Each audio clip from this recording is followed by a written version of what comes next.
Ang huling paglalakbay patungong Pilipinas. 6 na buwan. Iyon ang sinabi ng doktor kay Maya Cruz, isang 24 na taong gulang na babaeng mula sa Australia.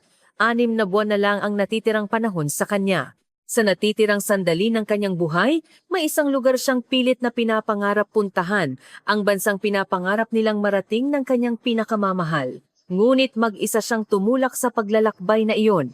Siya mismo ang nagbigay daan sa kanilang paghihiwalay, iniwan ang lalaking mahal niya para sa isang solong paglalakbay. At doon, sa bansang iyon, naghihintay sa kanya ang isang hindi kapani-paniwalang katotohanan na inihandog ng Pilipinas.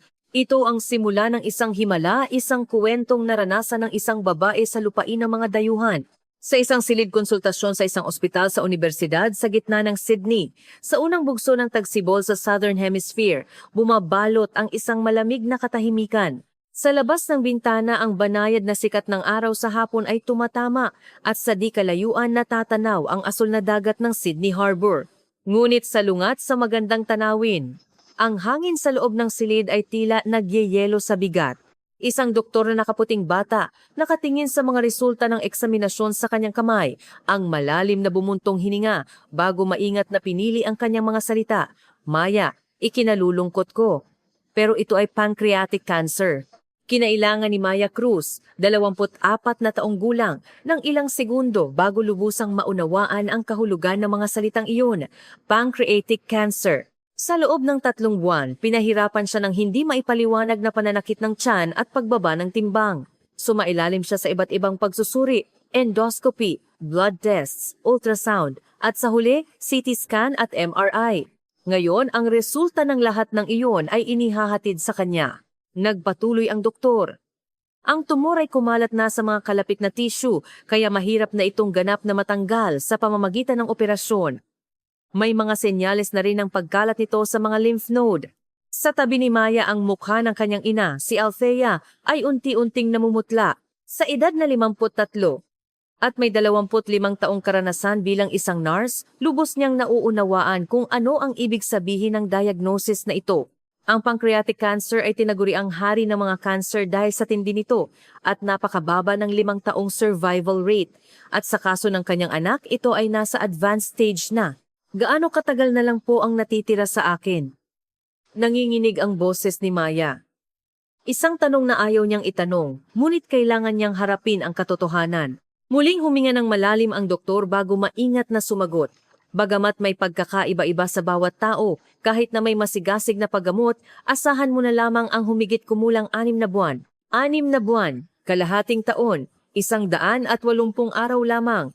Sa isipan ni Maya, ang lahat ng pangarap niya para sa hinaharap ay biglang nagunahan na parang isang mabilis na pelikula. 2 taon pa lamang siyang nagtatrabaho sa isang design company sa Sydney at ngayon lang nagsisimulang makilala ang kanyang estilo at pagkatiwalaan ng malalaking proyekto. Sinabihan siya ng kanyang amo na, "May talento ka," at itinuturing siyang kandidato para maging art director sa hinaharap. Nagpaplano na rin sila ng kanyang mga kaibigan na maglakbay sa Cairns sa susunod na buwan. At higit sa lahat, ang pangarap niyang magpakasal kay Liam, ang kanyang pinakamamahal, at bumuo ng isang pamilya. Lahat ng iyon ay gumuho sa isang iglap. Paglabas nila ng silid konsultasyon, napaupo ang mag-ina sa isang bench sa pasilyo. Ang amoy ng disinfectant na tipikal sa ospital ay nasa paligid, kasabay ng mga yabag na mga nurse. Mahigpit na hinawakan ni Althea ang kamay ni Maya, pilit na pinipigilan ang kanyang mga luha. Bilang isang nurse, hindi na mabilang ang mga pasyenteng namatay sa kanyang harapan, ngunit ang hatol sa sarili niyang anak ay napakasakit at hindi matanggap. "Nay, anong gagawin ko?" Bumuhos ang malalaking butil ng luha mula sa mga mata ni Maya. 24 na taon ng buhay, wala pa siyang nagagawa. Hindi pa siya nakakapag-asawa. Wala pa siyang anak. Ang pangarap niyang maglakbay sa buong mundo, ang layunin niyang manalo ng malaking parangal bilang isang designer, lahat ay hindi pa natutupad. Bakit ako? May nagawa ba akong masama? Namuhay ako ng malusog, hindi naninigarilyo at regular na nag-eehersisyo. Bakit? 3 taon na ang nakalipas mula nang makilala niya si Liam. Sa isang party na inorganisa ng isang kaibigan, tahimik na umiinom ng alak si Maya sa isang sulok. Hindi siya pala kaibigan, kaya hindi niya gusto ang malalaking pagtitipon. Isang lalaki ang lumapit sa kanya, si Liam, isang arkitekto. "Okay ka lang mag-isa?" Sa malumanay na boses at tapat na mga mata ni Liam, natural na nagbukas ang puso ni Maya. Espesyalista siya sa sustainable architecture. At nang malaman niyang isang graphic designer si Maya, masigasig siyang nagsimulang magkwento tungkol sa ugnayan ng disenyo at arkitektura. Si Maya na nagtataguyod ng minimalism at si Liam na naghahanap ng eco-friendly na functional beauty ay perpektong nagtugma ang kanilang mga pananaw sa sining. Mula noon, halos tuwing weekend na silang nagkikita. Binisita nila ang Museum of Contemporary Art sa Sydney at nagtalakayan tungkol sa mga likhang sining, nagbuklat ng kanilang mga sketchbook sa mga cafe at naglakad-lakad sa tabing dagat habang pinag-uusapan ang kanilang mga pangarap. Si Liam ay isang tapat, mabait at puno ng pagnanasa na lalaki. Iginagalang niya ang mga opinyon ni Maya, nauunawaan ang kanyang pagkamalikain at palaging sumusuporta sa kanya. Noong Pasko ng unang taon ng kanilang relasyon, binigyan ni Liam si Maya ng isang aklat tungkol sa arkitektura ng bahay kubo at ang filosofiya sa likod nito. Naalala niya na minsan nang nabanggit ni Maya ang kanyang interes sa katutubong sining ng Timog Silangang Asya. Matapos basahin ang aklat, lubusang nabighani si Maya sa konsepto ng pakikipag-isa sa kalikasan at ang simpleng kagandahan ng disenyong Pilipino. Pagkatapos noon, inamin ni Liam na siya rin ay may malalim na interes sa tradisyonal na arkitekturang Pilipino, lalo na sa mga disenyo ng mga bahay na gawa sa kawayan at nipa. Pumunta tayo sa Pilipinas balang araw. Iyon ang naging pangarap nilang dalawa. Bisitahin ang mga lagunang El Nido sa Palawan, mamangha sa mga chocolate hills ng Bohol at maglakad sa mga puting buhangin ng Boracay. Si Liam ay mag-aaral ng mga pamamaraan sa pagtatayo, habang si Maya ay kukuha ng inspirasyon para sa kanyang mga disenyo. At sa pagtatapos ng kanilang paglalakbay, magpopropose siya sa harap ng isang perpektong paglubog ng araw sa Palawan. Iyon ang plano ni Liam. Alam na rin ito ni Maya. Kamakailan, nagtatanong na si Liam tungkol sa sukat ng kanyang singsing. Pagkatapos dumalo sa kasal ng isang kaibigan na sabi niyang, balang araw tayo rin. Nagsimula na rin silang magbiro tungkol sa kanilang magiging bahay at mga pangalan ng kanilang mga anak. Ang masayang hinaharap ay abot kamay na. Ngunit, lahat ay gumuho sa isang iglap.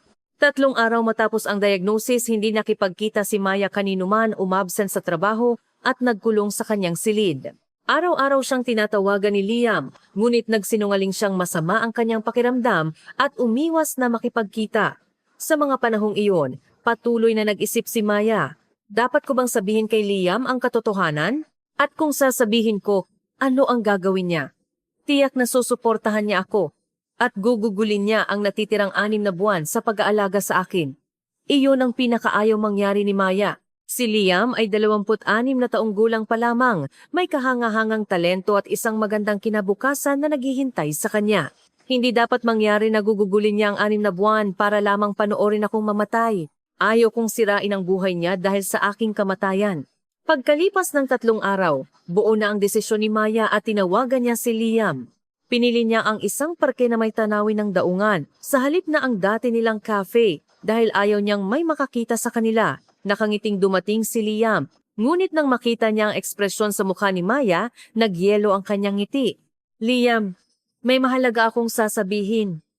Nanginginig ang boses ni Maya. Sinubukan ni Liam na hawakan ang kanyang kamay, ngunit umiwas si Maya. Huminga siya ng malalim, pinatatag ang kanyang puso. May cancer ako. 6 na buwan na lang daw ang taning sa buhay ko. Namutla ang mukha ni Liam. Sinubukan niyang magsalita, ngunit walang salitang lumabas. Tanging pagtitig kay Maya ang nagawa niya. Nagpatuloy si Maya. Kaya, maghiwalay na tayo. Pagkatapos ng ilang segundong katahimikan, pilit na nagsalita si Liam. Anong pinagsasabi mo? Nanginginig ang kanyang boses. Maya, hindi magandang biro yan. Bakit kailangan nating maghiwalay? Lalabanan natin to ng magkasama. Magpapagamot tayo ng magkasama. Liam, pakinggan mo ako. Pinutol ni Maya ang kanyang mga salita. Ayokong idamay ka. 26 ka pa lang. Isang magandang kinabukasan ang naghihintay sa'yo. Panahon pa para umunlad ka bilang isang arkitekto at bilang isang tao. Maya, gusto kong makasama ka. Kung mananatili ka sa tabi ko, gugugulin mo lang ang 6 na buwan sa panonood sa aking pagkamatay. Hindi iyon ang gusto ko. Tumayo si Liam at hinawakan ang mga balikat ni Maya. Anong pinagsasabi mo? Mahal kita. May sakit ka man o wala, gusto kong manatili sa tabi mo. Hindi ba't iyon ang ibig sabihin ng pagmamahal? Liam, pakiusap, bumuhos ang luha mula sa mga mata ni Maya. Pagkatapos kong mamatay, gusto kong maging masaya ka. Humanap ka ng iba, magpakasal, magkaanak. Ayokong habang buhay kang magdusa dahil sa akin. Hindi ikaw ang magpapasya niyan! Sigaw ni Liam. Buhay ko ito! Ako ang nagpasya na manatili sa tabi mo! Patawad, tumayo si Maya at tinanggal ang mga kamay ni Liam. Ito na ang desisyon ko. Hindi na magbabago. Teka Maya, mag-usap tayo. Huwag naman biglaan at ganito. Puno ng pagsusumamo ang boses ni Liam, ngunit nagsimula ng maglakad palayo si Maya. Kung lilingon siya, baka gumuho ang kanyang desisyon. Para mapalaya ang taong mahal niya mula sa pagdurusa, kailangan niyang maging kontrabida. Ito ang huli niyang paraan ng pagpapakita ng pagmamahal, sabi niya sa sarili. Maya, tumasyagos sa kanyang likuran ang sigaw ni Liam, ngunit tumakbo na si Maya. Malabo ang kanyang paningin dahil sa luha, at hindi na niya makita ang kanyang dinaraanan, ngunit hindi siya maaaring huminto. Nang gabing iyon, ilang beses tumawag at nag-text si Liam, ngunit hindi sumagot si Maya. Nakahiga sa kama, nakatitig sa kisame, tahimik siyang umiyak. Ang mainit ng ngiti ni Liam, ang malumanay niyang boses, ang alaala ng pagkakayakap sa kanyang malalakas na braso, ang mga araw na magkasama silang tumawa, lahat ay unti-unting lumalayo. Isang linggo ang lumipas, at tumigil na ang mga tawag ni Liam. Marahil ay naunawaan na niya kung gaano katatag ang desisyon ni Maya, o baka nawala na siya ng lakas ng loob na tumawag dahil sa galit at kalungkutan. Nakaramdam si Maya ng ginhawa, ngunit kasabay nito ay isang malalim na pakiramdam ng kawalan. Tila may malaking butas sa kanyang puso.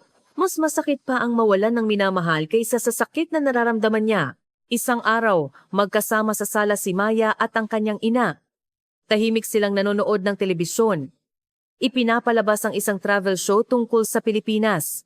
Ang mga lunti ang limestone cliff ng El Nido na napapalibutan ng turquoise na tubig, ang nakamamanghang chocolate hills ng Bohol, ang makasaysayang pader ng Intramuros sa Maynila, at ang mga nagagandahang puting buhangin ng mga isla. Napatitig si Maya sa screen. Doon, ipinapakita ang mga lugar na dapat sana ay pupuntahan nila ni Liam. Nay, mahinang bulong ni Maya, gusto kong pumunta sa Pilipinas. Nagulat si Althea at napatingin sa anak. Sa Pilipinas? Sa kondisyon mong yan? Matagal ko na yung pinapangarap. Ang kultura ng Pilipinas, ang diwa ng bayanihan, ang pagiging malapit sa kalikasan. Gusto kong makita iyon ng sarili kong mga mata.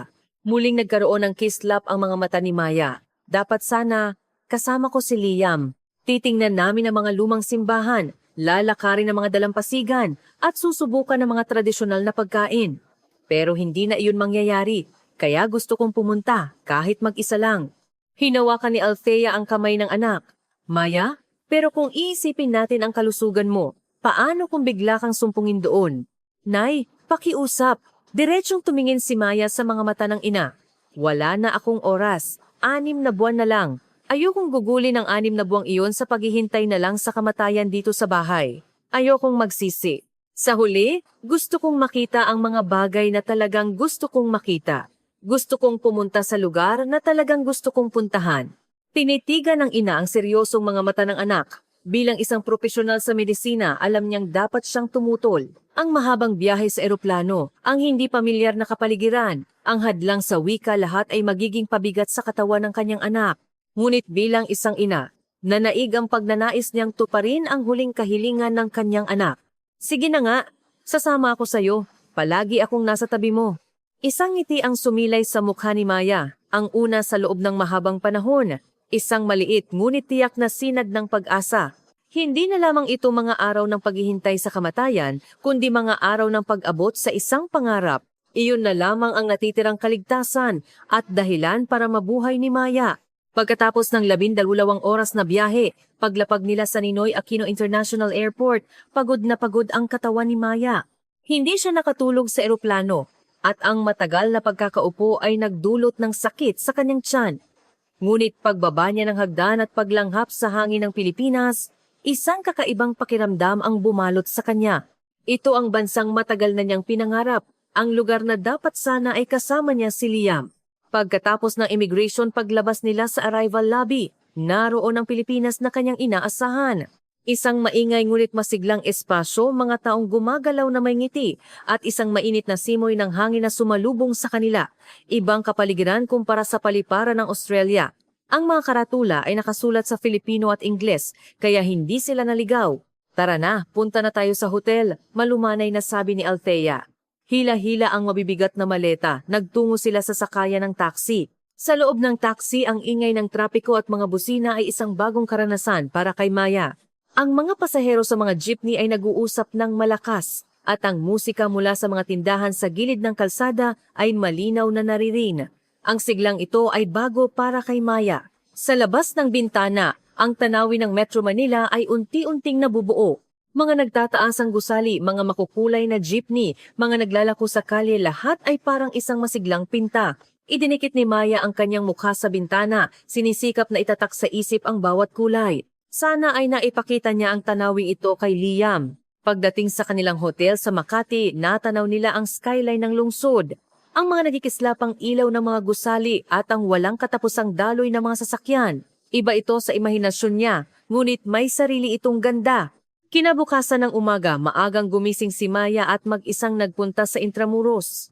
Maaga pa kaya't kakaunti pa ang mga turista sa loob ng mga pader. Habang naglalakad patungo sa simbahan ng San Agustin, may mga batang naglalaro sa kalye at mga matatandang nagkakape sa labas ng kanilang mga bahay. Nginitian siya ng mga ito. Pumasok siya sa simbahan at naupo sa isang bangko. Ano ang dapat kong ipagdasal? Ang gumaling pa? Wala na sigurong pag-asa. Kung gayon, isang mapayapang pagpanaw o ang maging maayos ang paglalakbay na ito? Sa huli, nagpasalamat na lamang si Maya. Nagpasalamat siya na nakarating siya rito, na natupad ang pangarap niyang makapunta sa Pilipinas. Mula Intramuros, nagpunta siya sa isang rooftop restaurant sa BGC. Ang tanawin ng Metro Manila mula sa itaas ay mas malaki pa kaysa sa kanyang inaasahan. Mga gusali na abot-tanaw at sa pagitan ng mga ito ay may mga lunti ang parke at mga lumang simbahan. Liam, nakikita mo ba ito? Bulong ni Maya sa kanyang isipan. Baka sinusubukan na niyang kalimutan ako. Mabuti na rin iyon para sa kanya. Ngunit hindi nawawala ang pagnanais na ibahagi sa kanya ang tanawing ito. Nang bumisita sila sa Rizal Park, nabighani si Maya sa ganda nito. Ang mga pamilyang nagpipiknik, ang mga batang nagpapatakbo ng saranggola, ang mga magkasintahang magkahawak kamay na naglalakad. Lahat ay payapa. Marahil ito ang diwa ng pagiging simple ng buhay na hinahanap niya.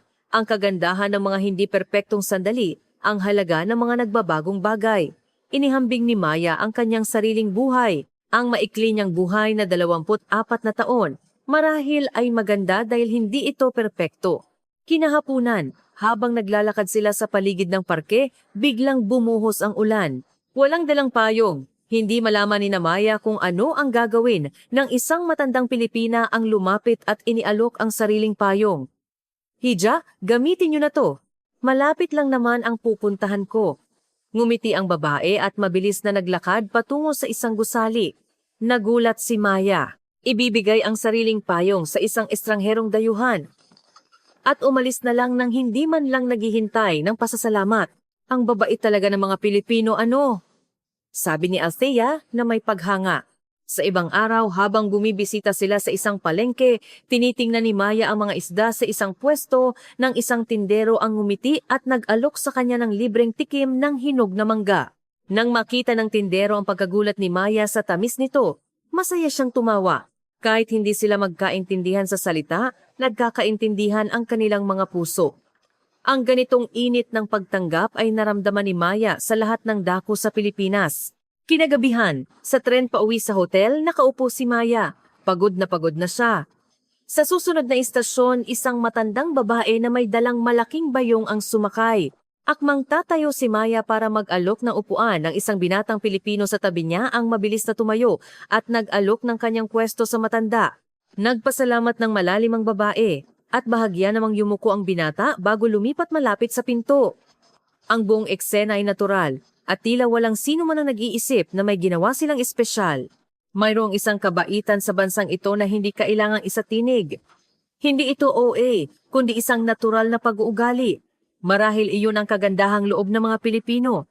Gabi na, sa kanilang silid sa hotel, magkasama sila ni Althea na nakatanaw sa city lights ng Maynila. Ang libu-libong ilaw ay kumikinang at ang lungsod ay tila hindi natutulog.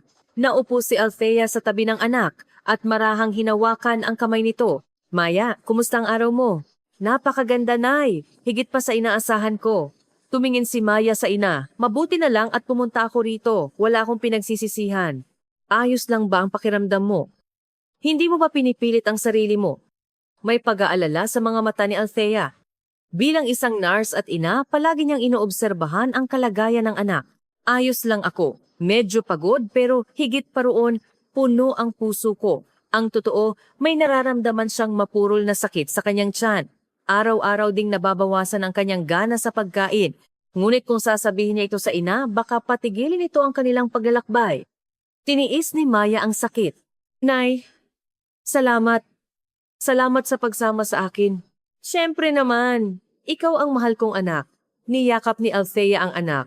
Hanggang kailan pa kaya niya ito mayayakap? Pilit na pinigilan ng ina ang kanyang luha. Saan mo gustong pumunta bukas? Nay, gusto kong pumunta sa Palawan, ang tunay na ganda ng Pilipinas. Sige, kukuha tayo ng tiket ng eroplano bukas.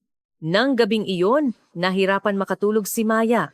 Lumalala ang sakit sa kanyang tiyan, ngunit higit pa roon, ang sakit sa kanyang puso ang nagpapahirap sa kanya. Ang mga alaala ni Liam, ano kaya ang ginagawa niya ngayon? Galit kaya siya sa akin? O nagsimula na siyang mag-move on? Kinuha niya ang kanyang smartphone sa tabi ng kama at tinitigan ang kontak ni Liam. Gusto niyang mag-text. Hey Liam, nasa Pilipinas ako. Ang lugar na dapat sana ay magkasama tayong pupuntahan. Ngunit hindi niya magawang pindutin ang send button. Siya ang humiwalay. Ang makipag-ugnayan ngayon ay magdudulot lamang ng dagdag na sakit sa kanya. Ibinaba ni Maya ang telepono at tumitig sa kisame. Ang mga araw sa Pilipinas ay maganda at nagpapainit ng puso. Ngunit ang katotohanang wala si Liam ay hindi niya matanggap. Ang sakit na ito ay mas malalim at mas matindi pa kaysa sa sakit ng kanyang karamdaman. Patuloy na tumutusok sa kanyang puso. Kinabukasan ng umaga, napansin ni Maya sa salamin kung gaano kaputla ang kanyang mukha. Tiyak na nabawasan na rin ang kanyang timbang. Halos wala na siyang makain at tubig na lang ang kaya niyang inumin.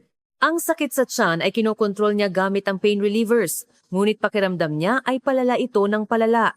Kaya ko pa to hanggang Palawan, sabi ni Maya sa sarili. Hanggat hindi ko nakikita ang pinapangarap kong Palawan, hindi ako maaaring bumagsak.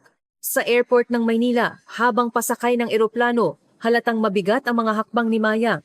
Ngunit pilit niyang ipinakitang malakas siya sa harap ng ina. Mula sa bintana ng eroplano, natanaw niya ang mga isla na nakakalat sa asul na dagat. Napabuntong hininga si Maya. Ang mga islang ito na may luntiang kagubatan at puting buhangin ang simbolo ng Pilipinas. Tiyak na gustong-gusto rin itong makita ni Liam. Kumuha ng litrato si Maya. Darating kaya ang araw na maipapakita niya ang litratong ito sa kanya? Habang papalapit ang eroplano sa Palawan, puno ng pananabik ang dibdib ni Maya. Ngunit kasabay nito, nararamdaman din niya ang babala mula sa kanyang katawan. Marahil, mas kaunti na ang oras niya kaysa sa kanyang inaakala. Paglapag sa El Nido, naramdaman ni Maya ang ibang hangin kumpara sa Maynila. Ang paliparan ay maliit at simple, at ang hangin ay masariwa at malinis. Ang bilis ng paglalakad ng mga tao ay tila mas mabagal kaysa sa Maynila. Habang nasa tricycle papunta sa kanilang resort, nabighani si Maya sa tanawin. Mga bahay kubo na nakatayo sa tabi ng daan at sa di kalayuan ang mga matatayog na limestone cliff. Daan-daang taon ng kasaysayan ng kalikasan ang nabubuhay sa lugar na ito. Ang daan patungo sa resort ay napapalibutan ng mga puno ng niyog at mga lokal na tindahan. Habang dahan-dahang umaakyat ang tricycle sa isang maliit na burol, pinagmasdan ni Maya ang detalye ng mga bahay. Ang magandang estruktura na gawa sa kahoy at kawayan, ang mga kurbada ng mga bubong na gawa sa nipa, ang mga masalimuot na disenyo ng mga bintanang kapis. Lahat ng ito ay mga elemento ng arkitekturang Pilipino na pinag-aralan ni Liam. Sana ay kasama niya ito sa paglalakad. Tiyak na masigasig siyang magkukuwento tungkol sa bawat gusali. Nang tumayo siya sa beranda ng kanilang villa na nakatayo sa ibabaw ng tubig, napigil ni Maya ang kanyang hininga. Mula sa villa, tanaw ang buong karagatan at ang mga nakapalibot na isla. Ang El Nido na napapalibutan ng malalagong lunti ang bundok ay tila isang lugar kung saan tumigil ang oras sa kapayapaan. Ang galing ng pagkakagawa sa mga estrukturang gawa sa kahoy na sinasabing itinayo ng walang kahit isang pako ang husay at ganda nito ay lubos na hinangaan ni Maya. Liam, nakikita mo ba? Ito ang arkitekturang Pilipino na gusto mong makita. Bulong ni Maya sa kanyang isipan. Baka hindi na niya ako iniisip. Ngunit hindi pa rin nawawala ang pagnanais na ibahagi sa kanya ang kagandahang ito. Sa isang maliit na talon na malapit sa resort, ang mga turista ay lumalangoy sa malamig na tubig. Sinasabing may iba't ibang biyaya ang bawat talon sa Palawan. Pinili ni Maya ang isang batis na sinasabing nakapagpapagaling. Marahil wala nang saysay ang ipagdasal ang kalusugan ngayon, ngunit hindi niya mapigilang gawin ito. Sunod, bumisita sila sa isang beach na sikat sa ginintuang paglubog ng araw. Ang ginintuang refleksyon sa tubig ay mas maganda pa kaysa sa mga litrato. Ang sikat ng araw na tumatama sa ginintuang buhangin at ang tahimik na hardin ng mga puno ng niyog sa likod nito. Isang perpektong pagkakatugma. Matagal na nanatili si Maya sa lugar na iyon. Kapag nakakakita siya ng magagandang bagay, nararamdaman niya ang saya ng pagiging buhay. Kasabay nito, sumisibol din ang kalungkutan na hindi na niya ito matagal na mapagmamasdan. Nang maglakad sila sa isang liblib na dalampasigan sa Nakpan Beach, sa unang pagkakataon, nakaramdam si Maya ng tunay na kapayapaan. Ang mahabang dalampasigan na may dalawang kulay ng tubig ang tunog ng mga alon na humahampas sa dalampasigan. Ang tunog na iyon ay tila pamilyar at nagpapakalma sa puso. Kahit may mga turista, ang lugar ay nababalot ng katahimikan. Nay, parang ayos lang na mamatay ako dito, sabi ni Maya sa ina. Nagulat si Althea at napatingin sa anak, ngunit ang ekspresyon ni Maya ay payapa. Hindi ba't masaya kung sa ganito kagandang lugar ako mamamaalam? Hinawakan ng ina ang kamay ng anak, wala siyang masabi. Nang gabing iyon, nanatili sila sa isang tradisyonal na resort sa El Nido. Ang resort na may 10 taon ng kasaysayan ay nagpapanatili ng tradisyonal na arkitekturang Pilipino. Pagpasok, iniwan nila ang kanilang mga tsinelas at sinamahan sila ng staff sa kanilang villa. Ang makinis na sahig na gawa sa kahoy ay kaaya-aya sa talampakan. Pagpasok sa silid, isang perpektong inayos na kwarto ang sumalubong sa kanila. Ang amoy ng kahoy at sariwang hangin, ang mga dekorasyong gawa sa shell at kawayan, at ang malambot na ilaw na pumapasok mula sa mga bintana, lahat ay magkakatugma at lumilikha ng isang sagradong espasyo. Napakaganda, bulong ni Maya. Sa labas ng bintana, isang magandang tanawin ng dagat ang nakalatag. Mga bangkang bato, maliliit na isda na lumalangoy, at mga halamang tropikal. Sa ilaw ng papalubog na araw, ang tanawin ay may mahiwagang ganda. Ang hapunan ay inihain sa kanilang silid isang kamayan feast. Bawat pagkaing dala ng staff ay parang isang likhang sining. Mga sariwang sangkap ng panahon, at pati ang mga pinggan ay pinili upang tumugma sa pagkain. Ang masarap na lasa ng inihaw na isda, ang kakaibang asim ng sinigang na hipon, ang pagiging bago ng mga lamang dagat. Kahit walang gana, unti-unting kumain si Maya. Masarap po ba? Malumanay na tanong ng staff. Marahil ay napansin niyang hindi maganda ang kulay ni Maya. Napakasarap po. Pasensya na kung hindi ko kayang kumain ng marami. Hindi po maganda ang pakiramdam ko. Walang anuman po. Kainin niyo lang po kung ano ang kaya niyo. Naantig si Maya sa kanyang pag-aalala. Pagkatapos kumain, naligo si Maya sa outdoor shower ng villa. Mula roon, tanaw ang hardin at ang gabi ng Palawan. Habang nakababad sa maligamgam na tubig, tila natutunaw ang kanyang pagod. Sa langit, kumikinang ang mga bituin. Sana ay magpakailanman na lang ang mapayapang sandaling ito. Pagbalik sa silid, nakahanda na ang kanyang higaan. Naupo si Maya sa tabi ng bintana at pinagmasdan ang hardin. Sa ilalim ng liwanag ng buwan, ibang anyo ng hardin kumpara sa umaga. Nay, buti na lang at pumunta tayo sa Pilipinas. Masaya rin ako na nasabi mo yan, anak. Maya, anong gagawin mo? Huwag mong pilitin ang sarili mo. Ayos lang ako. May mga lugar pa akong gustong puntahan.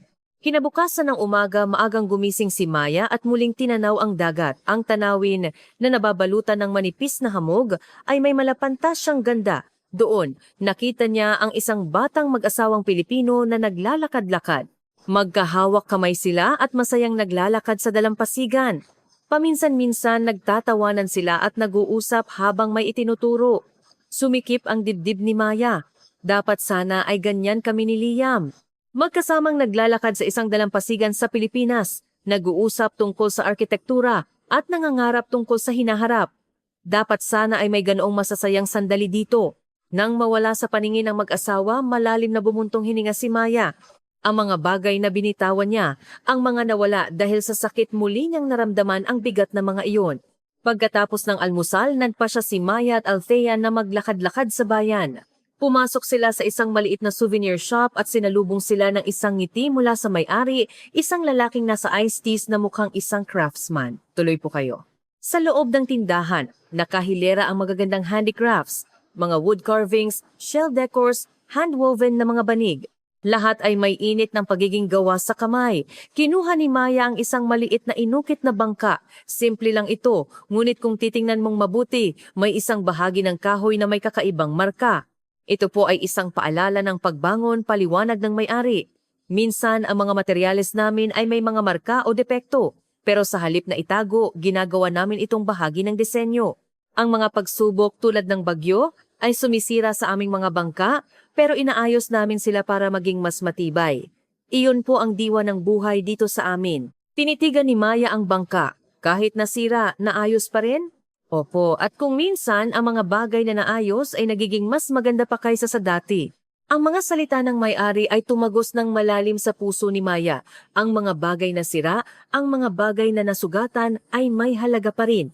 At ang mga sugat na iyon ay maaaring maging simula ng isang bagong kagandahan. Ang buhay ko kaya ay ganito rin. Ang buhay na sinira ng sakit, maaari pa rin kayang maging maganda sa ibang paraan. Binili ni Maya ang bangka. Paglabas nila ng tindahan, sinabi ng may-ari, "Mag-iingat po kayo." Napansin kaya niya ang sakit ni Maya o isa lamang itong karaniwang pagbati. Ano man iyon, ang mga salita niya ay mainit. Ngunit kinahapunan ng araw na iyon, biglang lumala ang kondisyon ni Maya. Habang naglalakad sila sa isang nature trail, bigla siyang inatake ng matinding sakit ng tiyan. Isang matalas na sakit na iba sa dati. Huminto si Maya at hinawakan ang kanyang tiyan. "Maya, anong nangyari?" Nag-aalalang lumapit si Althea. "Ayos lang ako. Medyo masakit lang." Ngunit hindi siya ayos. Pinagpapawisan siya ng malamig at ang kanyang paningin ay nagiging malabo. Nagsimula na rin siyang masuka. "Umupo muna tayo sa bench?" Sa tulong ng ina, naupo si Maya sa isang kalapit na bangko. Ngunit lalo lang tumindi ang sakit. May kakaiba. Iba ito sa mga sakit na naramdaman niya noon. "Nay," hinawakan ni Maya ang braso ng ina, "kailangan nating pumunta sa ospital." Sa sandaling iyon, nagsimulang umikot ang kanyang mundo. Ang mga puno sa paligid ng trail ay paikot-ikot. Ang mga boses ng ibang turista ay lumalayo at naririnig niya ang sigaw ng kanyang ina. Ang katawan ni Maya ay umabot na sa kanyang limitasyon. Habang unti-unting nawawala ng malay, isang bagay ang huling naisip ni Maya. "Gusto kong makita si Liam. Kahit isang beses na lang, makita ang kanyang mukha at sabihing mahal ko siya." Nang mawala ng malay si Maya, bumagsak ang kanyang katawan. Mabilis siyang sinalo ni Althea, ngunit nawalan na ng lakas ang katawan ni Maya at muntik nang mahulog mula sa bench. "Maya! Maya!" Ang desperadong sigaw ng ina ay umalingaw-ngaw sa tahimik na trail. Agad na lumapit ang mga turistang nasa paligid. "Are you okay, ma'am?" Tanong ng isang lalaking dayuhan. "My daughter. She collapsed! We need an ambulance!" Desperadong sigaw ni Althea sa Ingles. Isang lokal na tour guide ang agad na nakaunawa at kinuha ang kanyang radyo para tumawag ng tulong. "Emergency! May turista na hinimatay sa trail. Kailangan ng tulong." Isang batang babae ang lumuhod sa tabi ni Maya at tiningnan ang kanyang kalagayan. Mukha siyang nurse dahil sa kanyang mahusay na paraan ng pagkuha ng pulso at pag-check ng paghinga ni Maya. Isa namang turista ang nag-alis ng kanyang jacket at ikinumot ito sa katawan ni Maya. Walang sino man ang umalis. "Papunta na po ang tulong," sabi ng tour guide. "Ano po ang sakit ng anak nyo?" "Pancreatic cancer." "May taning na po ang buhay niya?" Nanginginig na sagot ni Althea. "Naiintindihan ko po. Sasabihin ko sa rescue team." Kalmado ang pagtugon ng babae. Ang mga tao sa paligid ay nakapalibot kina Maya at Althea, nag-aalala at nag-alok ng tulong. Habang nasa pagitan ng pagkawala at pagkakaroon ng malay, naririnig ni Maya ang mga boses, mga salitang Filipino at Ingles na nag-aalala para sa kanya, mga estrangherong handang tumulong. Ilang minuto ang lumipas, narinig na ang tunog ng sirena. Dumating ang isang ambulansya at mabilis na bumaba ang 3 paramedic. Agad silang lumapit kay Maya.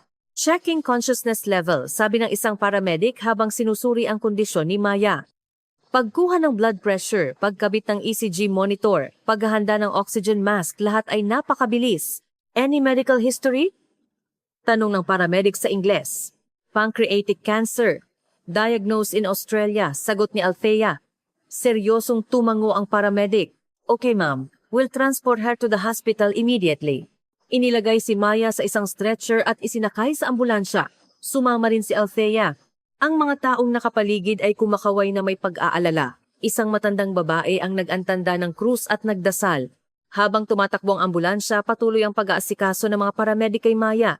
Paghahanda ng IV drip, patuloy na pag-monitor ng vital signs, oxygen therapy. Dadalhin po natin siya sa pinakamalapit na regional hospital, pero ire-refer din natin siya sa isang mas malaking ospital sa Manila, paliwanag ng isang paramedic kay Althea. Maraming salamat po, sagot ni Althea habang umiiyak. Lubos siyang nagpapasalamat sa kahusayan ng emergency system sa Pilipinas. Sa loob ng ambulansya, bahagyang nagkamalay si Maya. Sa malabong paningin, nakita niya ang mukha ng paramedic. Okay lang po kayo ma'am, malapit na tayo sa ospital. Narinig niya ang isang malumanay na boses. Sinubukan niyang magsalita ngunit walang lumabas. Ngunit naramdaman niya ang kapanatagan na may tumutulong sa kanya. Pagdating sa ospital, isang medical team na ang nag-aabang sa emergency entrance. Agad na dinala si Maya sa treatment room. 2. 4-year-old female. Known case of pancreatic cancer. Transported with decreased consciousness level. Ulat ng paramedic sa doktor. Sa treatment room, pinalibutan si Maya ng maraming doktor at nurse. BP is 90,050, heart rate is 120, tachycardic, kalmado at tiyak ang palitan ng salita ng medical staff. Si Althea ay pinaghintay sa labas. Halos gumuho siya sa pag-aalala, ngunit nang makita niya ang mabilis na pagkilos ng medical staff sa Pilipinas, bahagya siyang umasa. Sa loob, mabilis na sinuri ng doktor ang kalagayan ni Maya.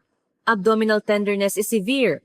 Possible acute exacerbation of pancreatitis or another complication. Get an ultrasound, blood tests, ECG. Sunod-sunod ang mga pagsusuri. Lumabas na po ang resulta ng blood test. Sobrang taas ng white blood cell count at tumaas din ng CRP, ulat ng isang nurse. Possible acute pancreatitis. Let's get a CT scan. Dinala si Maya sa CT scan room. Habang dumadaan sa makina, nakatitig siya sa kisame. Dito na ba ako mamamatay? Sa isang dayuhang lupain, nang hindi man lang nakikita si Liam, ang takot na iyon ang bumalot sa puso ni Maya. Pagkatapos ng CT scan, kinausap ng doktor si Althea. Seryoso po ang kondisyon ng anak niyo. May pamamaga sa kanyang pancreas at apektado na rin ang mga kalapit na tissue. Nakikinig si Althea sa mga salita ng doktor. Bilang isang nurse, nauunawaan niya ang kabigatan ng sitwasyon. Pero may isang bagay po akong napansin. Maingat na pinili ng doktor ang kanyang mga salita. Ang finding sa imaging ay medyo iba sa typical na pattern ng pancreatic cancer. Anong ibig niyong sabihin? Hindi ko pa po masabi ng tiyak, pero maaaring kailanganin ng mas detalyadong pagsusuri sa mga salita ng doktor. Nakaramdam si Althea ng isang sinag ng pag-asa. Ngunit sa ngayon, ang pinakamahalaga ay mailigtas ang buhay ng kanyang anak. Kaya po naming gamutin siya rito, pero inirerekomenda ko po na ilipat siya sa isang pasilidad na may mas dalubhasang paggamot. Sampo, sa Sentro Medikal ng Pag-asa sa Maynila. Kumpleto sila sa mga espesyalista sa pancreatic diseases at may mga makabagong kagamitan. Agad na tumango si Althea. Pakiusap po, tulungan niyo ang anak ko. Ngumiti ng mainit ang doktor. Gagawin po namin ang lahat ng aming makakaya. Aayusin na po namin ang paglipat. Pagkatapos noon, dinala si Maya sa Intensive Care Unit ICU para sa stabilization, IV fluids, pain medication at antibiotics para maiwasan ang impeksyon. Naantig si Althea sa masusing pag-aalaga ng medical staff sa Pilipinas. Ilang oras ang lumipas, inilipat si Maya sa isang ambulansya papuntang Maynila.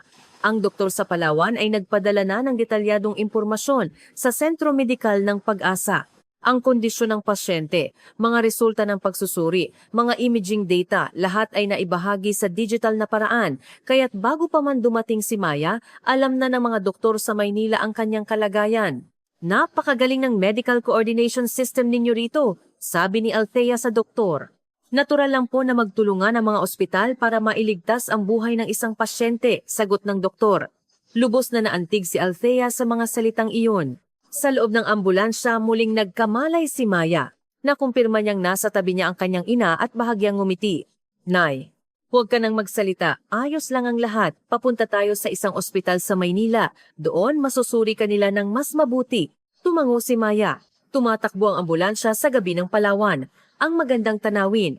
Hindi na niya kaya ito muling makikita. Tumakbo ang ambulansya sa highway papuntang Maynila. Ang medical staff na kasama nila ay patuloy na nagbabantay sa kondisyon ni Maya, handang tumugon sa anumang pagbabago. Naramdaman ni Althea ang kahusayan ng emergency medical system sa Pilipinas. Pagkatapos ng 3 oras, dumating ang ambulansya sa sentro medikal ng Pag-asa sa Maynila. Kahit hating gabi na, maliwanag ang emergency room at nag-aabang na ang medical team. Muling dinala si Maya sa isang stretcher at agad na isinugod sa examination room. Si Dr. Reyes po ang titingin sa kanya, sabi ng isang nurse kay Althea. Isa siyang espesyalista sa gastroenterology at eksperto sa pancreatic diseases. Ang kapalaran ni Maya ay nakasalalay na ngayon sa mga kamay ng doktor na ito. Nagsara ang pinto ng treatment room at naiwan si Althea na naghihintay sa pasilyo. Ang buhay ng kanyang anak ay nasa bingit ng kamatayan. Ngunit wala siyang ibang magawa kundi magtiwala sa medical system ng Pilipinas. Sa mga taong tumulong sa kanyang anak hanggang dito, sa mga medical staff ang kanilang dedikasyon ang nagbigay pag-asa kay Althea. Kinabukasan, si Dr. Jose Reyes, ang hepe ng gastroenterology, ay bumisita sa silid ni Maya. Nasa edad 48. Mayroon siyang mahigit 20 taong karanasan bilang espesyalista sa mga sakit sa pancreas at isa sa mga nangunguna sa bansa sa pananaliksik sa EGG4-related diseases. Ang matalas niyang mga mata sa likod ng kanyang salamin ay tila laging naghahanap ng katotohanan. "Good morning, Maya," sabi niya sa perpektong Ingles. Resulta ng kanyang fellowship sa Estados Unidos. "Naging mahirap ang gabi mo. Kumusta ang pakiramdam mo ngayong umaga?" "Medyo gumaan na po. Pero masakit pa rin," mahinang sagot ni Maya. "Dahil sa IV drip, nabawasan ang matinding sakit kagabi, ngunit nananatili ang mapurol na kirot." Maingat na tiningnan ni Dr. Reyes ang medical records ni Maya sa kanyang tablet. Ang CT scan at MRI images mula sa Australia, mga resulta ng blood test at biopsy report lahat ay paulit-ulit niyang sinuri. Kumunot ang kanyang noo at paminsan-minsan ay umiiling. "Maya, maaari mo bang ikwento sa akin ng detalyado ang tungkol sa diagnosis mo sa Australia? Paano sila nakarating sa konklusyon na ito ay pancreatic cancer?" Detalyadong ipinaliwanag ni Althea ang mga pangyayari. Ang hindi may paliwanag na pananakit ng tiyan sa loob ng 3 buwan, ang biglaang pagbaba ng timbang at kawalan ng gana sa pagkain. Noong una, inakala nilang gastritis lang, ngunit hindi ito gumaling. Sa masusing pagsusuri, isang pamamaga sa pancreas ang natagpuan sa CT scan at tumaas din ang kanyang tumor markers. Ang diagnosis, stage 3 pancreatic cancer, 6 na buwan na lang ang taning sa buhay. Tahimik na nakinig si Dr. Reyes, ngunit halata sa kanyang mukha ang pagdududa. Tila mayroon siyang kutob. "Salamat. Matapos kong pakinggan ang kwento mo at tingnan ang mga imahe, may ilang bagay akong napansin." Ipinakita niya ang screen ng tablet kina Maya at Althea. Naroon ang CT image ng pancreas ni Maya. Ang findings sa imahe na ito ay may ilang katangian na iba sa typical na pattern ng pancreatic cancer. "Anong ibig niyong sabihin?" tanong ni Althea na may pag-asa sa kanyang boses. Una, bagamat may pamamaga sa pancreas, hindi malinaw ang hangganan ng tumor. Sa pancreatic cancer, kadalasan ay mas kitang-kita ang bukol, paliwanag ni Dr. Reyes habang pinalalaki ang imahe. Pangalawa, ang paraan ng pagkalat nito sa mga kalapit na tissue ay tila iba rin sa cancer. Mukhang ang buong pancreas ay sabay-sabay na namamaga. Ano po ang ibig sabihin niyan? Nagsimulang bumilis ang tibok ng puso ni Maya. Hindi ko minamaliit ang diagnosis ng mga doktor sa Australia, maingat na nagpatuloy si Dr. Reyes. Ang pancreatic cancer at autoimmune pancreatitis ay napakahirap pag-ibahin base sa CT scan lamang. Kahit sa mga eksperto, mahirap itong matukoy kung minsan. Autoimmune pancreatitis? Naguluhan si Maya sa sakit na ngayon lang niya narinig. Opo. Kilala rin bilang EGG4-related disease, isang medyo bihirang sakit. Nagsimulang magpaliwanag si Dr. Reyes. Ito ay isang uri ng autoimmune disease kung saan ang immune system ng katawan ay nagkakamaling inaatake ang sariling pancreas. Nagdudulot ito ng pamamaga at paglaki na halos kamukha ng cancer sa mga scan. Bumilis ang tibok ng puso ni Althea. Kung totoo iyon, ang kanyang anak. Nagagamot po ba ang sakit na iyan? Nanginginig na tanong ni Althea. Opo, malinaw na sagot ni Dr. Reyes. Ang steroid therapy ay napaka-epektibo. Maraming pasyente ang nagpapakita ng malaking paggaling. Ito ay isang sakit na nagagamot, hindi tulad ng pancreatic cancer. Napigil ni Maya ang kanyang hininga. Nagagamot? Hindi ako mamamatay. Ngunit natatakot siyang umasa. Gayunpaman, nagpatuloy si Dr. Reyes. Kailangan natin ng mas detalyadong pagsusuri para sa kumpirmasyon. Susukatin natin ang isang espesyal na antibody na tinatawag na IgG4 sa dugo. Kung mataas ito, malaki ang posibilidad na ito nga ay autoimmune pancreatitis. Gagawa rin tayo ng endoscopic ultrasound para masuri ng mas malapitan ang tissue ng pancreas. Ang mga resulta nito ang magbibigay sa atin ng pinal na diagnosis. Naguguluhan si Maya. Isang posibilidad na hindi ito cancer? Isang sakit na nagagamot? Ngunit paano kung hindi? Muli siyang babagsak sa kawalan ng pag-asa. Ang takot na umasa at mabigo. Gusto kong magpa-test, sabi ni Maya. Gusto niyang subukan ang maliit na posibilidad na ito. Kahit hindi magbago ang resulta, kailangan niyang malaman. Nang araw ding iyon, isinagawa ang detalyadong blood test at endoscopic ultrasound. Sa examination room, binigyan ng sedative si Maya at ipinasok ang isang endoscope sa kanyang bibig. Isang espesyal na endoscope na may ultrasound probe ang dumaan sa kanyang tiyan patungo sa pancreas. Maingat na pinagmasdan ni Dr. Reyes ang mga imahe sa monitor. Nakikita ang pamamaga ng pancreas, ngunit wala akong nakikitang senyales ng malignancy, paliwanag niya sa isang batang doktor sa tabi niya. Diffuse swelling, irregular borders, pero walang malinaw na bukol. Walang senyales ng pagkalat sa mga blood vessels. Ito ay typical na pattern ng autoimmune pancreatitis. Pagkatapos ng pagsusuri, nang magising si Maya sa recovery room, naghihintay na si Dr. Reyes. Salamat sa iyong pagtitiyaga. Maaring inaantok ka pa. Pero okay ka lang ba? Opo, ayos lang ako. Ang mga findings sa imaging ay malakas na nagpapahiwatig ng autoimmune pancreatitis. Sa mga salita ni Dr. Reyes, nanlaki ang mga mata ni Maya. Hindi po ito cancer?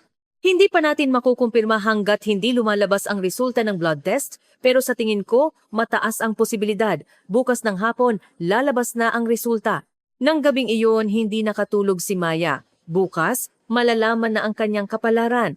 Mabubuhay ba ako o hindi magbabago ang hatol ng kamatayan? Kinabukasan ng hapon, bumisita si Dr. Reyes sa silid ni Maya dala ang mga resulta. Ang kanyang mukha ay mas maliwanag kaysa kahapon at puno ng kumpiyansa. Maya, Althea, may maganda akong balita. Naupo si Dr. Reyes at diretsong tumingin sa kanilang mga mata. Ang resulta ng blood test ay nagpakita ng napakataas na antas ng IgG4 antibody. Ipinakita niya ang screen ng tablet. Nakasulat doon ang mga numero ng resulta.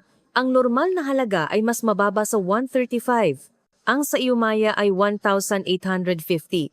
Mahigit 10 beses na mas mataas sa normal. Ano po ang ibig sabihin niyan? Tanong ni Althea. Ito ay ganap na tumutugma sa diagnostic criteria para sa autoimmune pancreatitis. Malinaw na sinabi ni Dr. Reyes. Maya, wala kang pancreatic cancer. Mayroon kang autoimmune pancreatitis. Sa sandaling iyon, tila huminto ang oras sa silid. Kinailangan ni Maya ng ilang segundo para maunawaan ang mga salita ng doktor. Hindi cancer. Hindi ako mamamatay. Mabubuhay ako. Totoo po ba? Bumuhos ang luha mula sa mga mata ni Maya. Opo. Sigurado, sagot ni Dr. Reyes ng may kabaitan at kumpiyansa. Ang imaging findings, ang mga sintomas, at ang mataas na antas ng IgG4 lahat ay tumuturo sa autoimmune pancreatitis.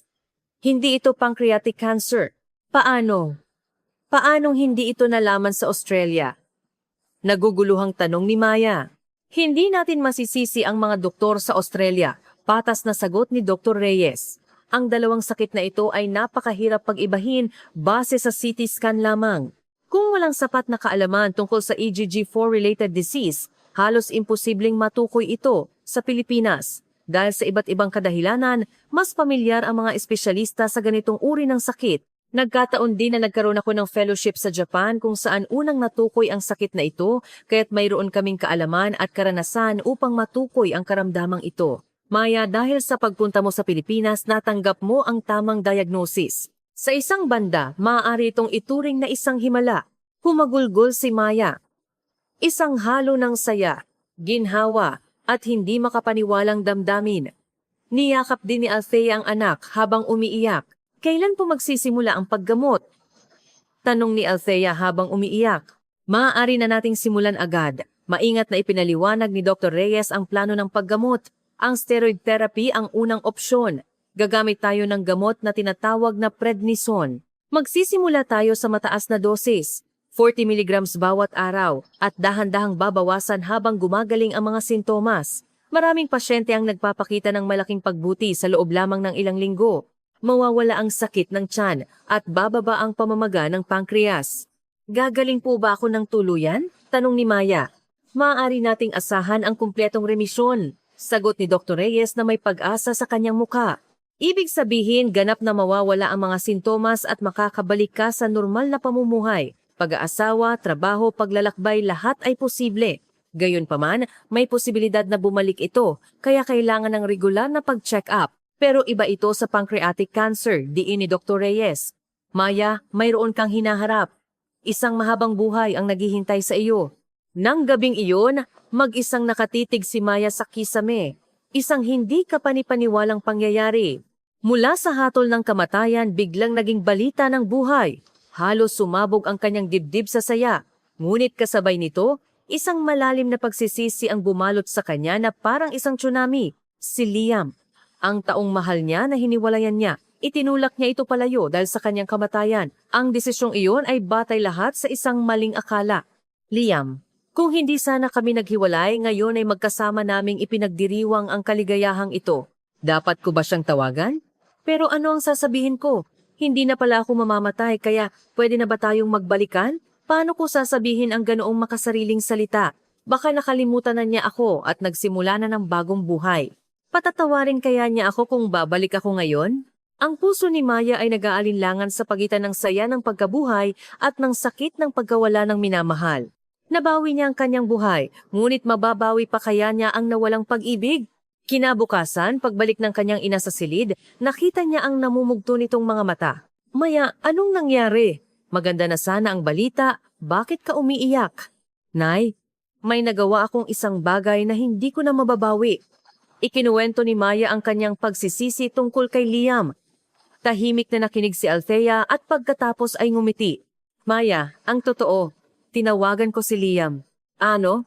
Nang bumagsak ka sa Palawan, naisip kong dapat niyang malaman. May karapatan siyang malaman. Nagulat si Maya. Pero, sumagot ba siya? Hindi ko pa alam. Pero hindi ako naniniwala na kinalimutan ka na niya dahil tunay kayong nagmamahalan. Sa mga salitang iyon, nakaramdam si Maya ng bagong pag-asa. Baka mabawi pa niya ang nawala. Sa bago niyang buhay, gusto niyang makasama ang taong mahal niya. Sa labas ng bintana, ang asul na langit ng Maynila ay malawak na nakalatag. Ang bagong buhay ni Maya ay ngayon pa lamang magsisimula. 3 araw matapos magsimula ang steroid therapy, nakaramdam si Maya ng isang kahanga-hangang pagbabago. Ang sakit na dati napakatindi ay tila nawala na parang bula. Unti-unti ring bumabalik ang kanyang gana sa pagkain at naubos niya ang kanyang almusal. Tulad ng sinabi ni Dr. Reyes, ang epekto ng steroids ay kamangha-mangha. Si Ate Maria, ang head nurse, ay bumisita sa silid ni Maya para sa kanyang morning rounds. Nasa edad 45, isa siyang veteranong nurse na may 25 taong karanasan na may taglay na init ng isang ina at profesionalismo. Maya, magandang umaga. Mas maganda ang kulay mo ngayon kaysa kahapon, sabi ni Ate Maria na may tunay na saya sa kanyang ngiti. Opo ate, gumaan po talaga ang pakiramdam ko. Hindi ako makapaniwala, sagot ni Maya na may pasasalamat. Mabuti naman. Pero dahan-dahan lang ha, unti-unti tayong gagaling. Maingat na sinuri ni Ate Maria ang vital signs ni Maya habang nagtatanong tungkol sa kanyang pakiramdam. Ang kanyang pag-aalala ay higit pa sa trabaho lamang. May kailangan ka ba? Kung may problema ka sa pamumuhay dito sa Pilipinas, huwag kang mahihiyang magsabi. Lahat po kayo ay napakabait. Nagpapasalamat po ako ng sobra. Namuo ang luha sa mga mata ni Maya. Ang silid ay para sa 4 na tao at sa tabi ng kama ni Maya ay isang 23 taong gulang na estudyante sa kolehiyo na nagngangalang Ina. Ginagamot siya para sa leukemia at matagal nang nakakonfine. Masayahin siya at palaging nakangiti. Dahil nag-aaral siya ng English literature, mahusay siyang mag-Ingles at agad silang naging magkaibigan. Maya, ang galing! Buti na lang hindi cancer, sabi ni Ina mula sa kanyang kama. Na, ikaw nga dyan ang dapat alalahanin. Ako? Lalaban ako. Pero sobrang saya ko na gumaling ka. Sa pamamagitan ng kanilang pinagdaanang sakit, nabuo ang isang pagkakaibigan na walang hangganan. Tuwing umaga, bumibisita ang medical team na pinamumunuan ni Dr. Reyes. Mga doktor, nurse, pharmacist at nutritionist lahat ay nagtutulungan para sa paggaling ni Maya. Ayon sa resulta ng blood test, unti-unti nang bumababa ang iyong inflammation markers. Paliwanag ni Dr. Reyes. Ang CRP mo ay bumaba mula 8 noong na-admit ka hanggang 2 na lang ngayon. Ang pamamaga ng pancreas mo ay kitang-kita ring bumubuti sa mga scan. Gaano po katagal bago ako tuluyang gumaling? Tanong ni Maya. Depende sa tao, pero karaniwan, nawawala ang mga sintomas sa loob ng ilang linggo hanggang ilang buwan, sabi ni Dr. Reyes para palakasin ang kanyang loob. Sa kaso mo, napakaganda ng response mo sa gamutan. Kung magpapatuloy ito, baka makalabas ka na sa loob ng 2 linggo. Sa mga salitang iyon, lalong tumibay ang pag-asa ni Maya. Maging ang pharmacist ay maingat sa kanyang paliwanag. Ang mga side effect ng steroids, ang tamang pag-inom, at mga dapat tandaan lahat ay ipinaliwanag gamit ang mga materyales na nakasulat sa Ingles. Ang nutritionist naman ay nagmungkahi ng mga pagkain na angkop sa kondisyon ni Maya. Naghanda po kami ng mga pagkain na madaling tunawin at hindi makakasama sa pancreas. Okay lang po ba sa inyo ang pagkaing Pilipino? Gustong-gusto ko po, lalo na ang lugaw, napakasarap. Mabuti naman, unti-unti nating daragdagan ang dami. Isang araw, bumisita ang isang physical therapist. Maya, subukan nating maglakad-lakad. Hihina ang iyong mga kalamnan kung palagi kang nakahiga. Dahan-dahan silang naglakad sa pasilyo. Noong una, ilang hakbang pa lang ay hinihingal na siya, ngunit araw-araw, humahaba ang kanyang kayang lakarin. Palaging nasa tabi niya ang therapist, sumasabay sa kanyang bilis. Ang galing! Mas malayo ng 50 metro ang nalakad mo ngayon kaysa kahapon. Ang mga salitang iyon ng pagpapalakas ng loob ang pinakamasaya para kay Maya. Si Ate Maria ay hindi lamang nagbibigay ng medikal na pangangalaga, kundi pati na rin ng emosyonal na suporta. Maya, masaya ka ba na pumunta ka sa Pilipinas? Tanong niya isang gabi habang nag-iikot. Opo ate, kung hindi ako pumunta rito, hindi ko matatanggap ang tamang diagnosis, sagot ni Maya mula sa puso. Araw-araw akong namamangha sa kabaitan ng lahat. Kami rin masaya kaming nakikita kang gumagaling, ngumiti si Ate Maria. Ito ang mga sandali kung kailan masaya akong naging nurse ako. Sa ospital na ito, lahat ng medical staff ay itinuring si Maya bilang isang mahalagang pasyente. Hindi dahil dayuhan siya, hindi siya binigyan ng espesyal na trato, ngunit hindi rin siya pinabayaan. Nagbigay sila ng profesional na pangangalaga na may tamang distansya. Maging si Althea ay humanga sa medical system ng Pilipinas. Maya, ang mga nurse dito sa Pilipinas ay tunay na kahanga-hanga, sabi niya isang araw. 25 taon na akong nurse, pero ngayon lang ako nakita ng ganito kaorganisado at patient-centered na pangangalaga. Talaga po, Nay? Oo, bawat isa ay may sariling espesyalisasyon, ngunit perpekto silang gumagana bilang isang team. Ang relasyon ng mga doktor at nurse ay pantay at may paggalang sila sa isa't isa. Sa tingin ko, ito ang tunay na anyo ng medisina. Isang linggo matapos magsimula ang paggamot, isang bagong damdamin ang sumibol sa puso ni Maya. Gabi-gabi kapag mag-isa siyang nakahiga, palagi niyang naiisip si Liam, ano kaya ang ginagawa niya ngayon? Ano naramdaman niya nang matanggap ang tawag mula kay nanay? Galit kaya siya o wala na siyang pakialam? Kinuha ni Maya ang kanyang telepono. Ilang beses niyang sinubukang mag-text, ngunit hindi niya alam kung ano ang isusulat. Liam, mabubuhay ako. Patawad, nagkamali ako. Parang napakababaw ng mga salitang iyon. Mapapagaling pa kaya niya ang sugat na idinulot niya? Si Ina ang nagsalita. Maya, hindi ka makatulog? Oo, may iniisip lang. Yung boyfriend mo? Matalas ang pakiramdam ni Ina. Tumango si Maya. Naghiwalay kami. Akala ko kasi mamamatay na ako at ayokong idamay siya. Pero iba na ngayon, di ba? Mabubuhay ka. Oo. At dahil doon, Pakiramdam ko may nagawa akong isang bagay na hindi ko na mababawi. Nag-isip sandali si Ina bago nagsalita. Maya, kung tunay kayong nagmamahalan, tiyak na magkakaintindihan kayo. Dapat mong sabihin sa kanya ang tunay mong nararamdaman. Mas mabuting subukan kaysa magsisi. Dahil ngayon, mayroon ka ng oras. Ang mga salita ni Na ay simple, ngunit may malalim na katotohanan. 2 linggo matapos ma-admit, dumating si Dr. Reyes na may magandang balita. Maya, maaari ka nang lumabas ng ospital. Talaga po? Halos mapatalon si Maya sa tuwa. Opo. Ang mga numero sa iyong blood test ay bumalik na sa normal. Ang pamamaga ng iyong pancreas ay halos wala na. Nagpatuloy si Dr. Reyes. Gayunpaman, ipagpapatuloy mo ang pag-inom ng steroids. Dahan-dahan nating babawasan ang dosis, pero kakailanganin ito ng ilang buwan. Pwede ka na bang bumalik sa Australia? Opo. Susulatan ko ang iyong doktor doon, ngunit siguraduhing magpa-check up ka pagkatapos ng 1 buwan. Sa araw ng kanyang paglabas, habang inaayos ni Maya ang kanyang mga gamit, binalikan niya ang nakaraang 2 linggo. Ang paglalakbay na nagsimula sa hatol ng kamatayan ay naging pag-asa ng buhay. At ang sumuporta sa kanya ay ang medisina ng Pilipinas at ang kabaitan ng mga Pilipino. Dumating si Ate Maria para magpaalam. Maya, mag-iingat ka. I-enjoy mo ang buhay mo. Ate Maria, maraming salamat po. Niyakap ni Maya ang head nurse. Nagbago ang buhay ko dahil sa inyo. Ako dapat ang magsabi niyan, sabi ni Ate Maria na may luha sa mata. Ang tapang mo ang nagbigay sa akin ng lakas. Nagpaalam din siya kay Ina. Magkita tayo ulit kapag magaling ka na, ha? Oo, sigurado yan. Sinamahan din sila ni Dr. Reyes hanggang sa entrance. Sana ay maging magandang alaala sa iyo ang iyong pananatili sa Pilipinas. Doktor, salamat po sa pagligtas sa buhay ko. Yumuko ng malalim si Maya. Paglabas ng ospital, lumingon si Maya. Dito muling isinilang ang kanyang buhay. At ngayon isang bagong buhay ang magsisimula. Ngunit mayroon bang tunay na kaligayahan sa isang buhay na wala si Liam? Sa sandaling iyon, napansin niya ang isang taong nakatayo sa kanyang harapan. Dahil sa sikat ng araw, hindi niya agad nakilala kung sino ito. Ngunit ang kanyang tindig, ang kanyang anyo lahat ay pamilyar. Liam? Nanginginig ang boses ni Maya. Ang nakatayo roon ay walang iba kundi si Liam Harrison. Hey Maya! Bahagyang nahihiyang ngumiti si Liam.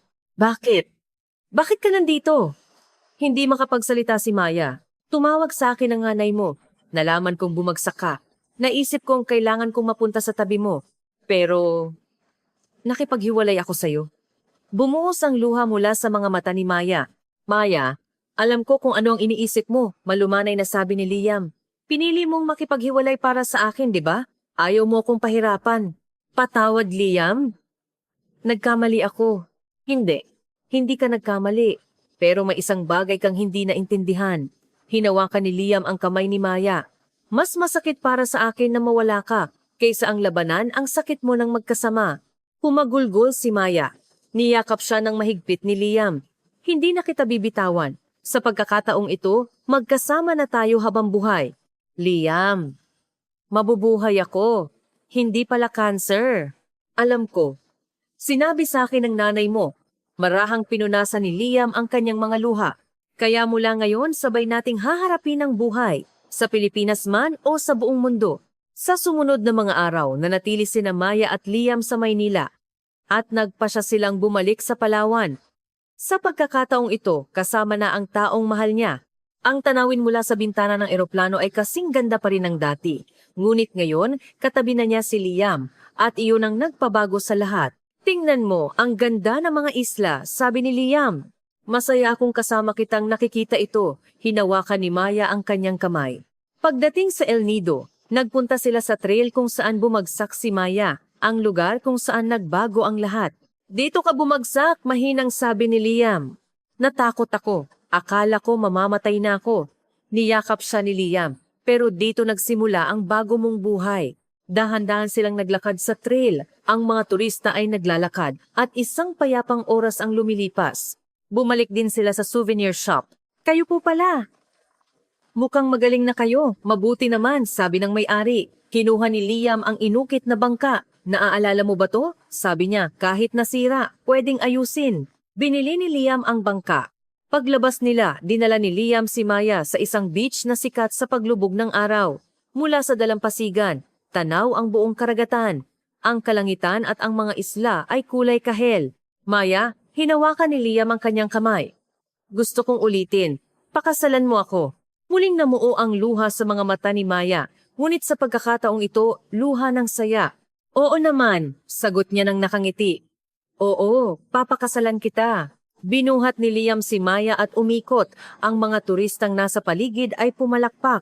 3 buwan ang lumipas, ginanap ang kanilang kasal sa isang tabing dagat sa Sydney. Isang simple at mainit na seremonya, kasama lamang ang pamilya at malalapit na kaibigan. Ang asul na dagat at puting buhangin. Si Maya ay nakasuot ng puting bestida, nakatayo sa tabi ni Liam. Pagkatapos ng seremonya, nagbigay ng talumpati si Maya. Salamat sa inyong lahat sa pagdating ngayon. Nanginginig sa saya ang kanyang boses. Ilang buwan na ang nakalipas. Handa na akong mamatay. Pero isang bansa, ang Pilipinas, ang nagligtas sa aking buhay, ang galing ng kanilang medisina, at ang kabaitan ng mga Pilipino, ang nagbigay sa akin ng bagong buhay. Hinawakan ni Maya ang kamay ni Liam. At isang hinaharap kasama ang taong mahal ko. Ang Pilipinas ay hindi lamang isang lugar na binisita ko. Ito ay isang espesyal na lugar kung saan muli akong isinilang. Nagpalakpakan ang mga bisita. Pagkatapos ng reception, naglakad sina Maya at Liam sa dalampasigan, nakayapak, ninanamnam ang pakiramdam ng buhangin. Hey, saan mo gustong mag-honeymoon? Tanong ni Liam. Walang pag-aalinlangang sumagot si Maya.